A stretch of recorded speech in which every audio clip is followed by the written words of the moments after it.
So every year we get a ton of questions about the H-1B visa. I'm an immigration attorney who applied for one of these after I graduated from law school many years ago. So I'm here to provide some info on what this process looks like. If you've heard of the H-1B visa, you've probably heard of the lottery system. And this means that there are a limited number of new H-1B visas available every year. So there are 65,000 regular ones and 20,000 for those with US master's degrees, qualifying US master's degrees. Not all masters will qualify, but a lot of masters will.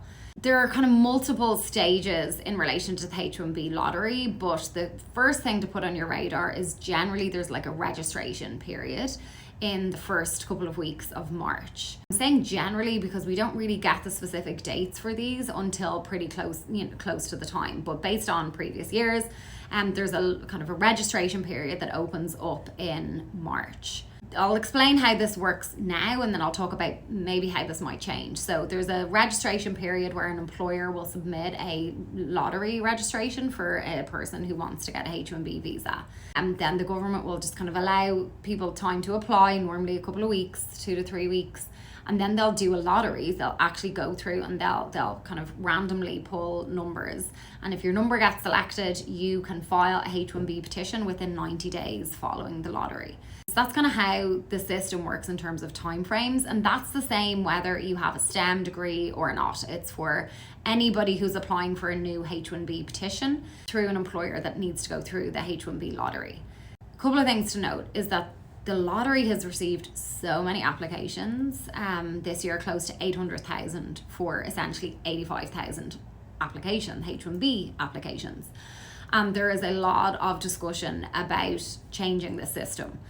We've heard reports that people have had multiple employers submit H-1B lottery petitions for them, registrations for them, so that essentially one person could be responsible for maybe 10 H-1B lottery registrations. And there is a push to try to change how the lottery is done and to have it be one kind of registration per person and not per person per employer. So I'm not sure if that will change or not, but that's certainly what people are looking for.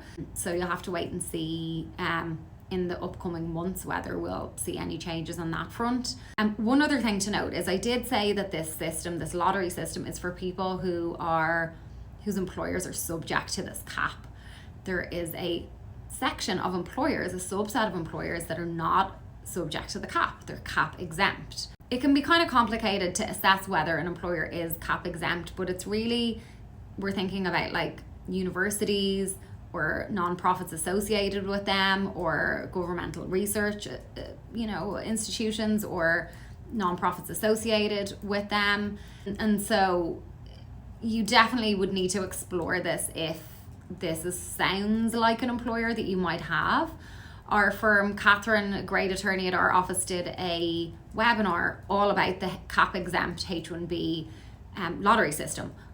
Please DM us if you want a link to it. It's also on our YouTube channel, so we can share it with people and you can kind of really get like informed about what cap exempt H-1B lottery would look like.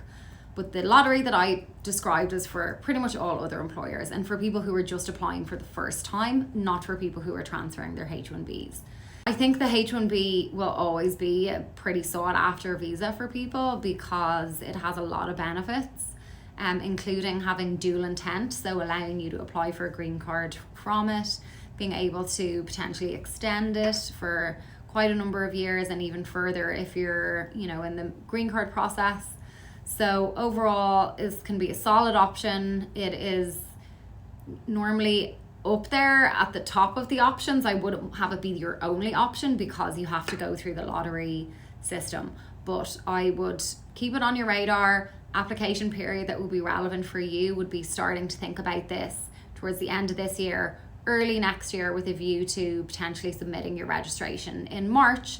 And stay tuned, keep following us. If there are any changes about how this lottery is done, we'll definitely share them.